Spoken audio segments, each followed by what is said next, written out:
하나님께서 우리 주신 말씀은 누가복음 6장 20절에서 26절 말씀입니다. 하나님께서 우리 주신 말씀은 누가복음 6장 20절에서 26절 말씀 같이 보겠습니다. 한 절 서로 교독하도록 하겠습니다. 예수께서 눈을 들어 제자들을 보시며 말씀하셨습니다. 너희 가난한 사람들은 복이 있으니 하나님 나라가 너희 것이다. 너희 지금 굶주리는 사람들은 복이 있으니 너희가 배부르게 될 것이다. 너희 지금 울고 있는 사람들은 복이 있으니 너희가 웃게 될 것이다. 인자 때문에 너희를 미워하고 배척하고 욕하고 너희 이름을 악하다고 밀쳐내도 너희에게 복이 있을 것이다. 그날에는 너희가 기뻐하고 즐거워하라. 하늘에서 너희 상이 크기 때문이다. 그들의 조상들은 예언자들에게 이렇게 대했다. 그러나 너희 지금 부유한 사람들은 화가 있다. 너희가 이미 너희의 위로를 다 받았기 때문이다. 너희 지금 배부른 사람들은 화가 있다. 너희가 배부르게 될 것이기 때문이다. 너희 지금 웃고 있는 사람들은 화가 있다. 너희가 슬퍼하며 울게 될 것이기 때문이다. 함께 읽습니다. 모든 사람에게 칭찬을 받는 사람들은 화가 있다. 그들의 조상들도 거짓 예언자들에게 이렇게 되었다. 아멘. 성경에서 자주 등장하는 주제가 있습니다. 그 가운데 하나는 하나님 나라입니다. 하나님 나라는 유대인들이 또한 잘 알고 있었던 사상이었고, 예수님께서 이 땅에 오셨을 때 하나님 나라에 대해서 선포했습니다. 하나님 나라 어떻습니까? 그분의 통치가 있는 곳이 곧 하나님 나라입니다. 예수님 이 땅에 오실 때 어떻습니까? 예수 이 땅에 오실 때 하나님 나라에 임했지만 완전한 나라는 아니었습니다. 부분적으로 임한 하나님 나라는 저와 여러분에게 또 믿는 자에게 항상 은혜를 주십니다. 그렇지만 그 은혜는 아직까지 완전하지는 않습니다. 만약 예수님께서 재림하실 때 그때는 저와 여러분에게 주어진 은혜가 완전 은혜가 주어집니다. 우리는 지금 어찌 보면 낀 세대에 살고 있는 겁니다. 하나님 나라가 임했지만 이루어지는 나라가 있고 또 한 가지는 이루어지지 않는 부분도 있기 때문에 그 사이를 살고 있습니다. 다시 말하면 저와 여러분에게는 예수님께 이 땅에 오신 분이 인하여서 또 예수님을 받아들일 때 그분의 나라는 우리 마음속에 와 계십니다.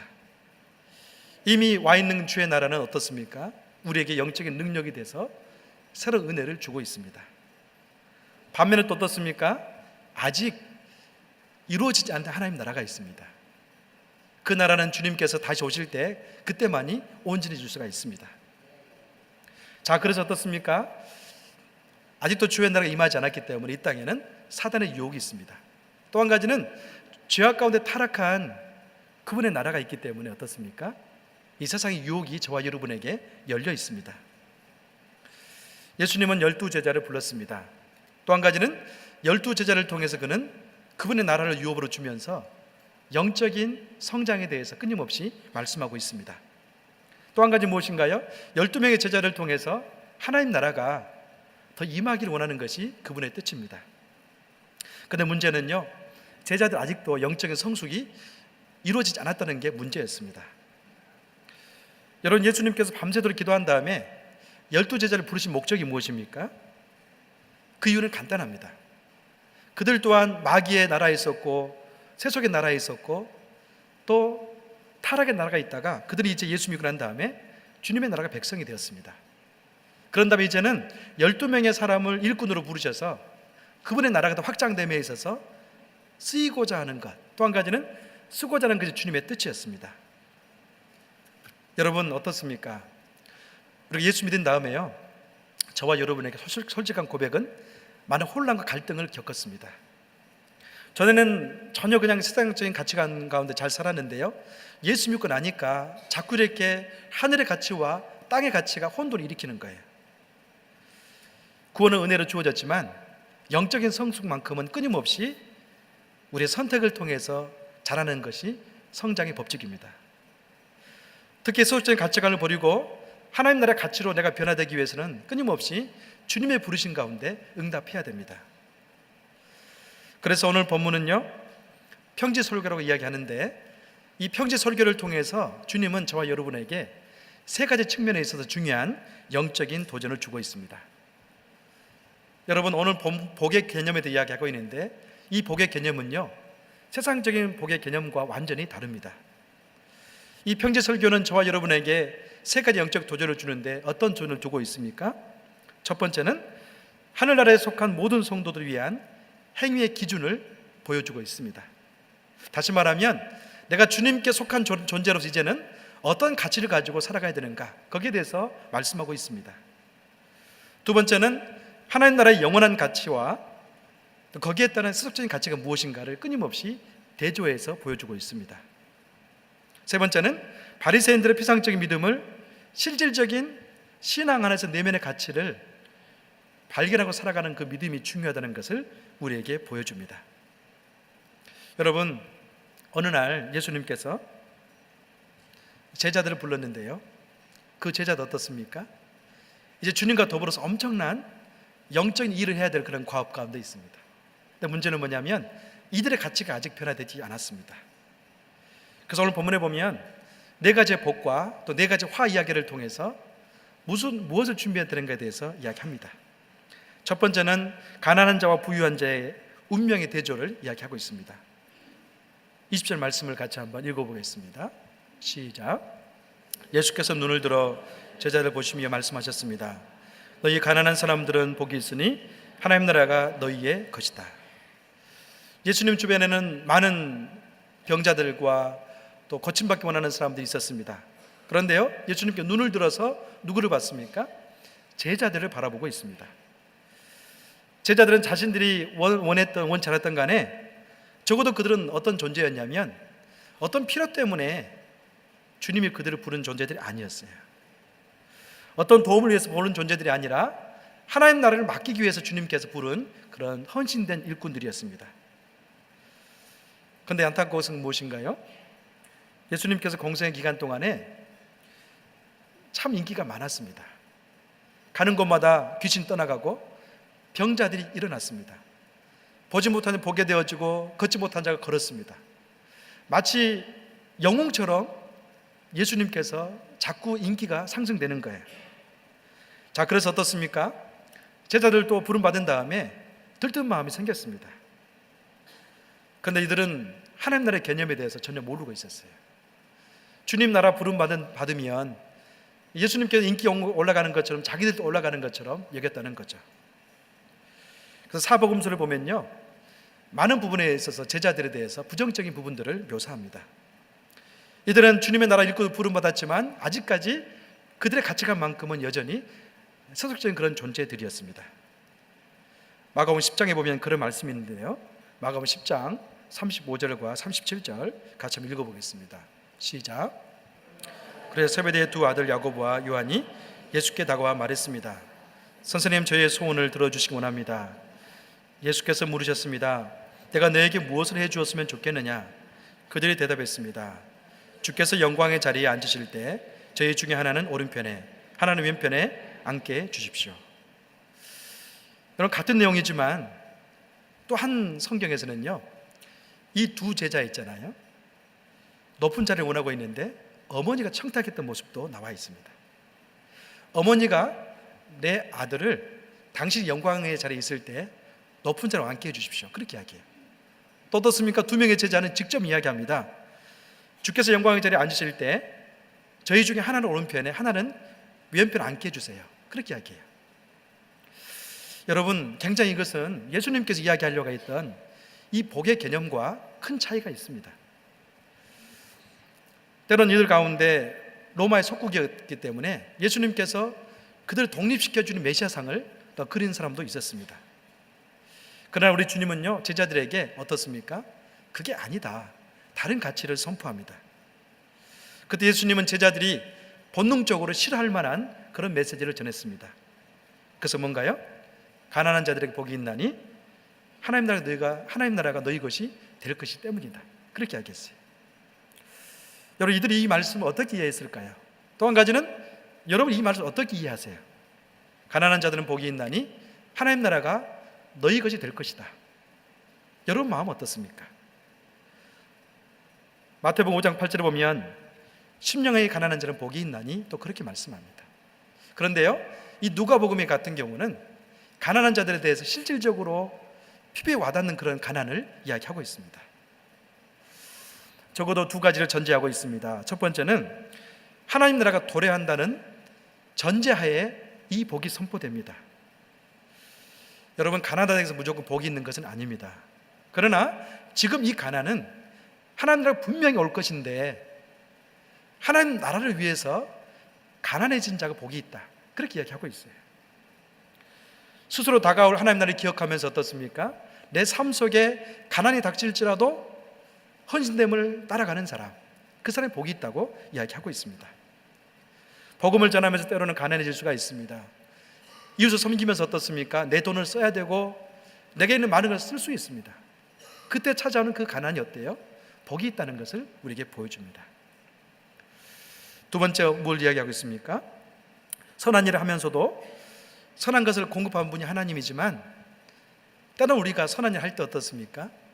손해본 경우가 종종 있죠. 그렇지만 하나님이 선한 것에 대해서 공급해 주지 않았어요. 그럼 어떻게 되겠습니까? 선한 일을 하다가 쓴 만큼 내게 부족한 게 생깁니다. 그때 그 부족함의 가난함, 그래서 우리 주님께서는 복이 있다고 이야기하는 거예요. 종종 이런 경우 같은 경우는 이런 신앙관을 가지고 있는 사람과는 부딪힙니다. 기복적인 신앙관을 가지고 있는 사람은 어떻습니까? 오늘 본문 가운데 맞지 않습니다. 왜 그렇습니까? 기복신앙의 문제점은 어떤 부유나 풍성함, 높은 지위, 이것만이 하나님의 복이라고 이야기하기 때문에 그렇습니다. 그러나 오늘 본문은요, 이 가난한 자에게 주어지는 복은 그렇지 않습니다. 그분의 나라가 분명히 존재하고 우리에게 다가오기 때문에 그분 나라를 위해서 사는 것 자체가 가난해질지라도 복이 있다고 이야기하고 있습니다. 반면에 세상 사람 눈에는 어떤 사람이 복이 있습니까? 그러나 주님께서는 그런 자들을 화가 있다고 이야기합니다. 24절 말씀을 같이 한번 읽어보겠습니다. 시작. 그러나 너희 지금 부유한 사람들은 화가 있다. 너희가 이미 너희의 위로를 다 받았기 때문이다. 예수님께서는 20절에서 가난한 자가 복이 있다고 이야기한 반면에 이제 부유한 자들에게는 화가 있을 것이다, 그렇게 이야기하고 있습니다. 왜 그렇습니까?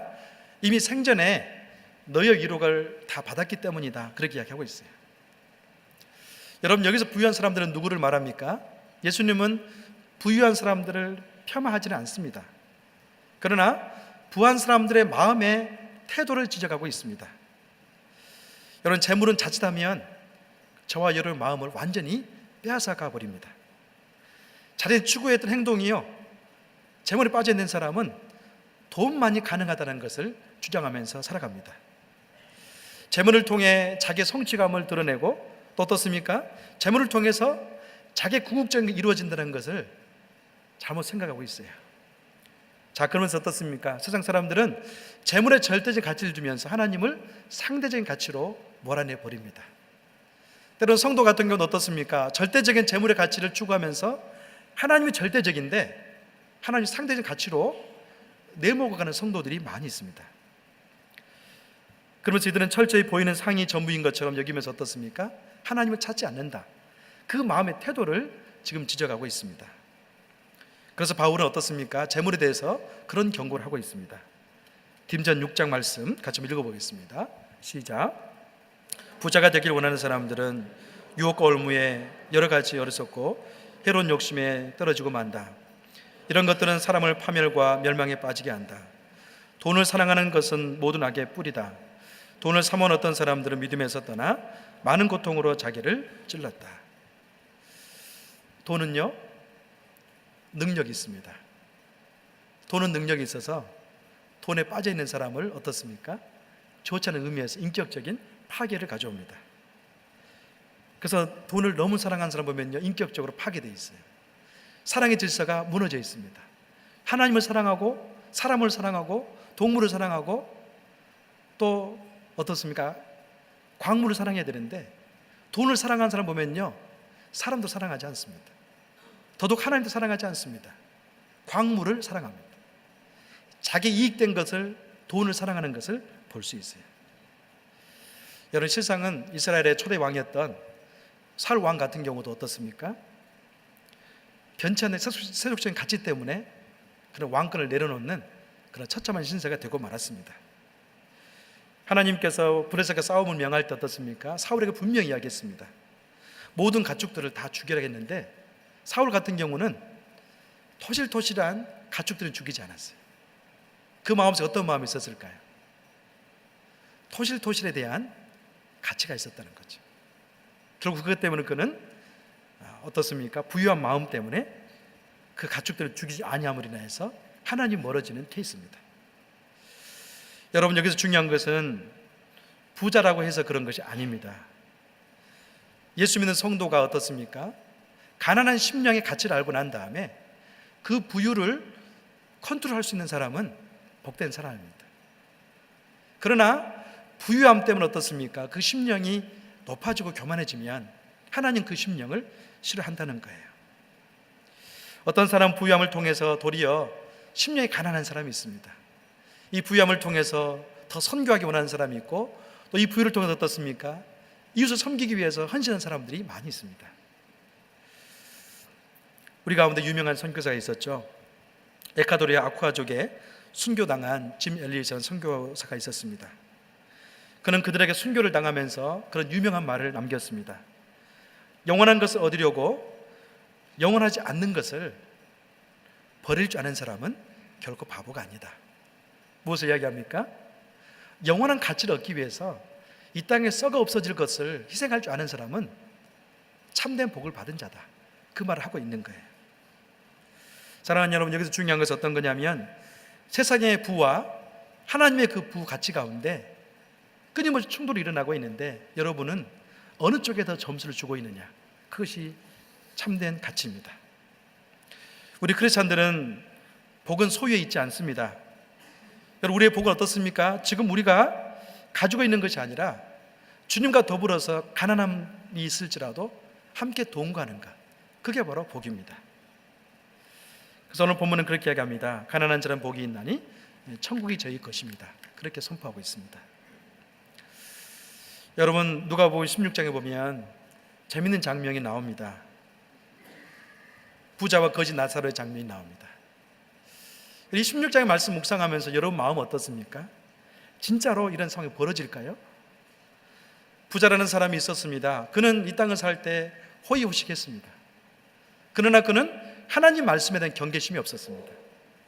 반면에 거지 나사로는요, 아무것도 없이 살았고 힘들게 살았지만 그에게는 하나님 나라를 향한 헌신이 있었습니다. 이제 이 둘은 열심히 살다가 죽었는데요, 그 이후의 삶이 누가복음 16장에 나타나 있습니다. 자, 누가복음 16장 25절을 같이 한번 읽어볼까요? 시작.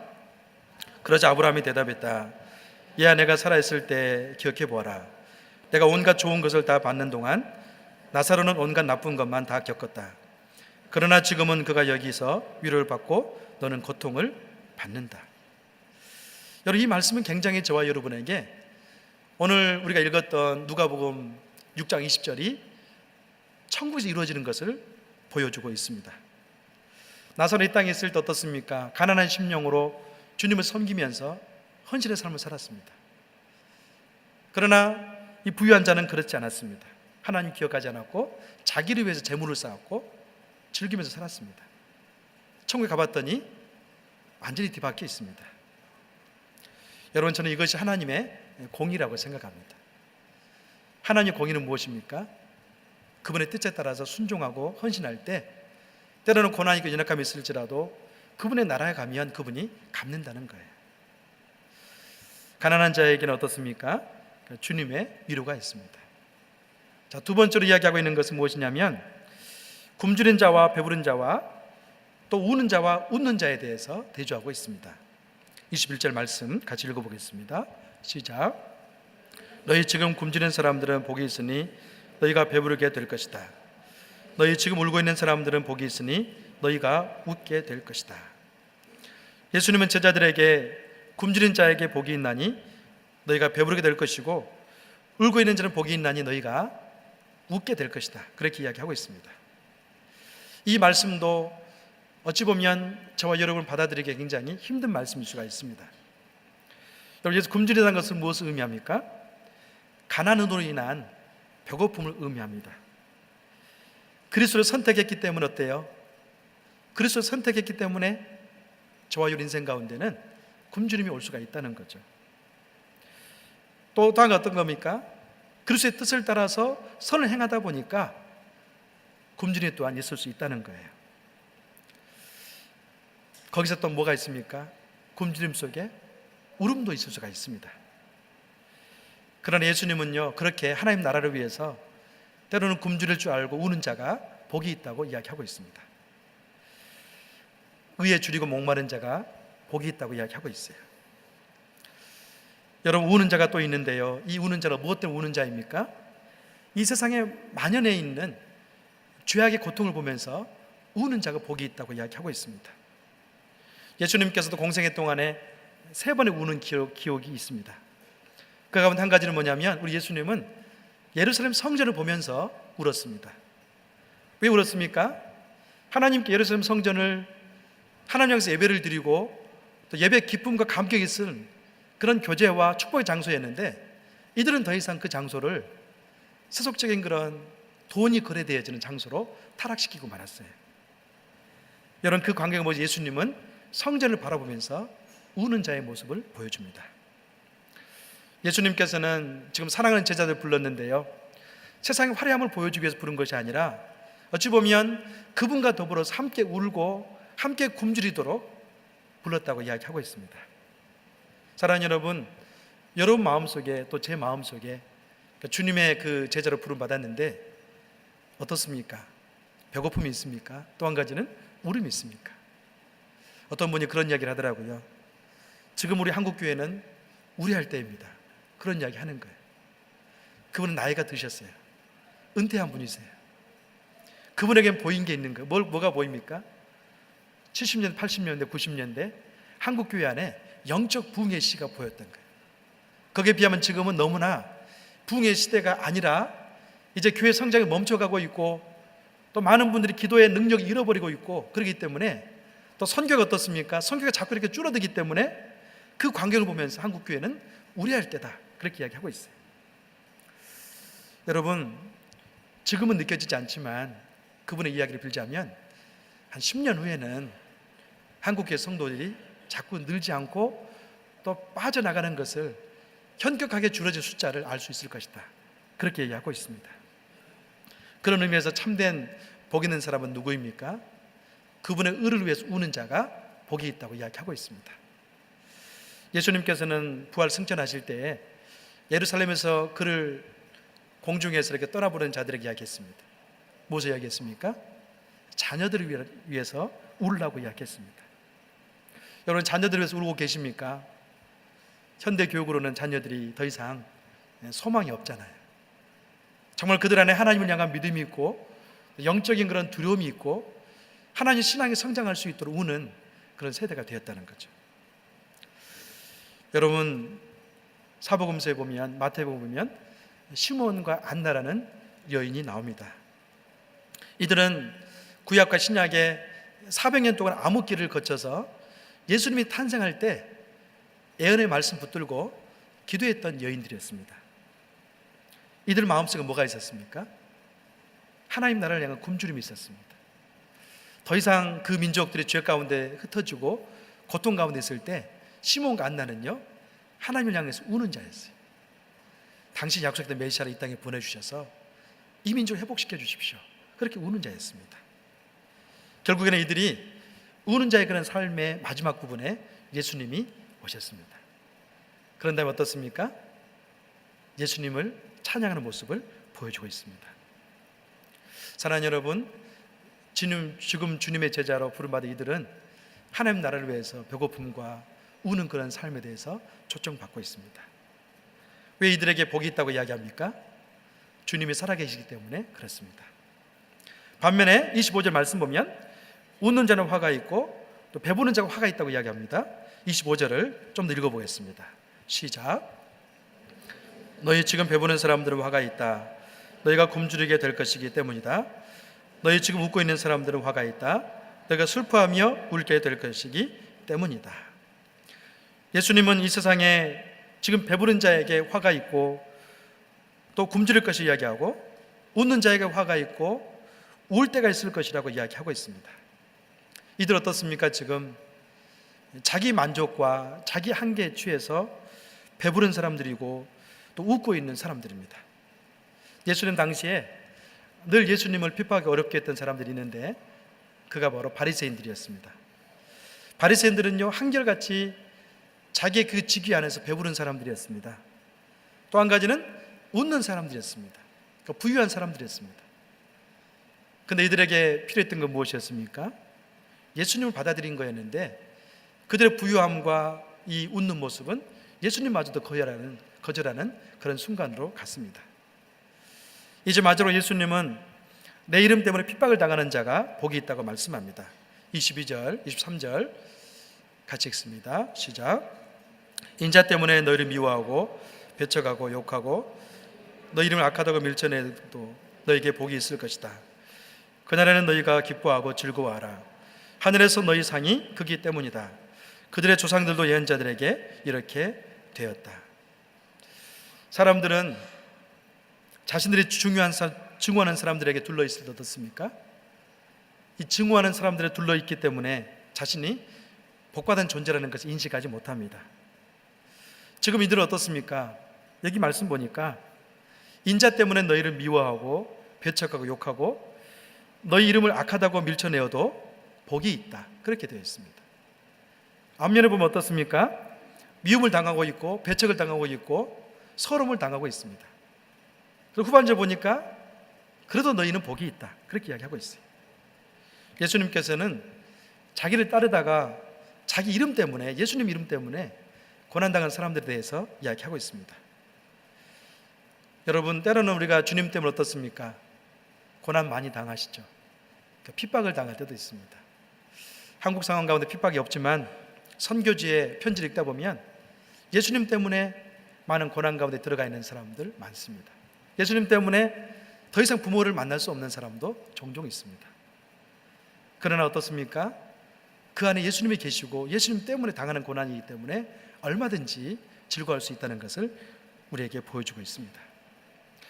여기서 대단한 것은요, 하나님 나라를 받아들이는 이 선지자들을, 제자들을 어디에 넣습니까?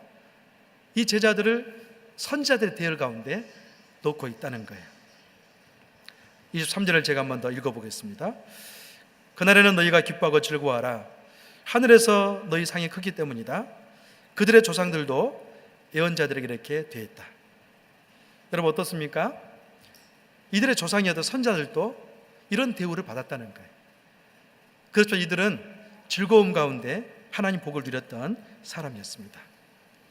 사랑하는 여러분, 그러나 실상은 이제 마지막 절에 보면 그렇게 이야기합니다.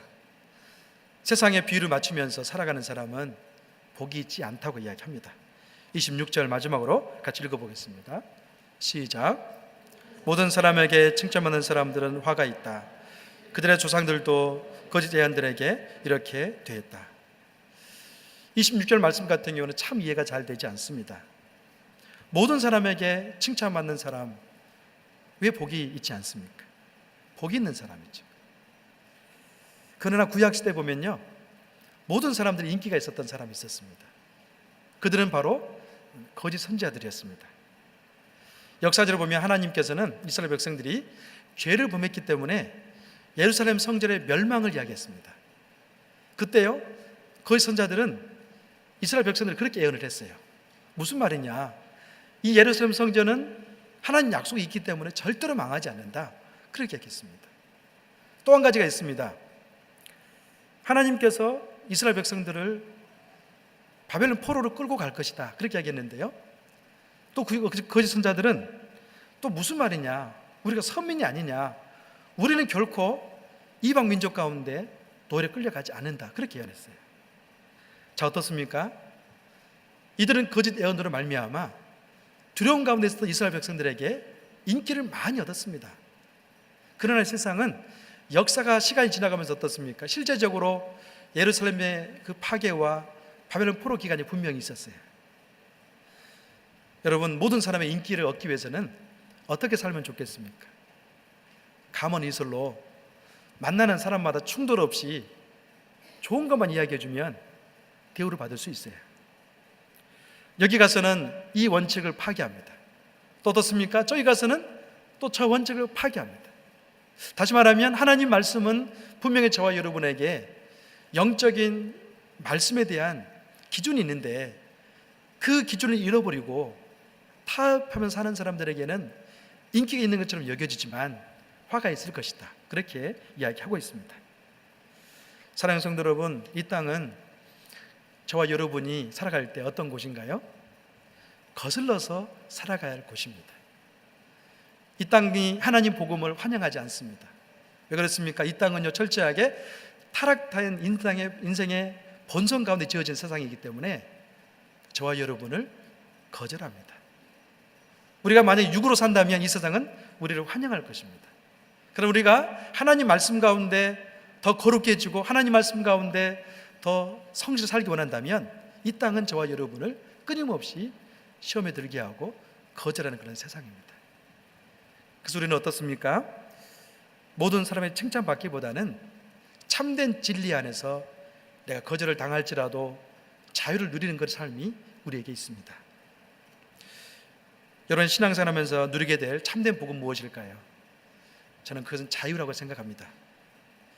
진리를 알지니 진리가 너희를 자유케 할 것이다. 이 자유는 어떤 건가요? 돈에 대한 자유입니다. 부에 대한 자유입니다. 소유에 대한 자유입니다. 내가 가난하게 될지라도 그분 영광된 것이라면 그 안에 서 있는 사람, 그 사람은요 자유한 사람이에요. 종종 선교사님 볼 때마다 감동할 때가 있습니다. 목회자들은 선교사보다 더 자유하지 않습니다.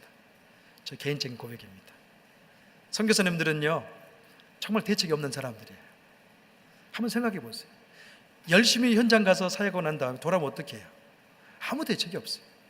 그렇지만 가난할지라도 예수의 복음들 헌신되어 있는데 그들은 돈에 대한 자유함이 있어요.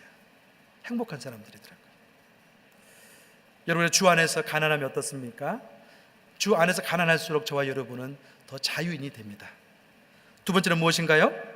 우리가 의를 위해서 배고프고 의를 위해서 우는 사람이 될수록 저와 여러분은 더 자유한 사람이 됩니다. 또 어떻습니까? 하나님 나라를 위해서 때로 배척을 당하고 고난이 있을지라도 그 길을 가는 사람이 세속적인 영광 가운데 집착하지 않고 자유 가운데 살아갈 수가 있습니다. 사랑하는 여러분, 저는 저와 여러분 안에 이런 참된 자유함이 날마다 더 자라가기를 주의 이름으로 축복합니다. 누가 그럴까요? 저와 여러분 마음 안에 영적으로 성숙할수록 이 자유는 더 커갑니다. 이 자유가 있는 사람은요 세상에 감당할 수 없는 그런 사람입니다. 그런 우리가 되기를 주의 이름으로 축원합니다. 아멘. 같이 기도하겠습니다. 이 시간 같이 한번 기도하고 싶은 것은, 사랑하는 여러분, 오늘 본문의 말씀은 하나님 나라가 있기 때문에 제자로 부른 그들이 이제 새로운 가치관의 변화를 통해서 꿈꿔야 될 그런 가치였습니다. 여러분 어떻습니까? 예수 믿고 살아가지만 여전히 부유함과 배부름과 웃는 것과 이 땅의 칭찬을 기대하면서 살아가고 있습니까?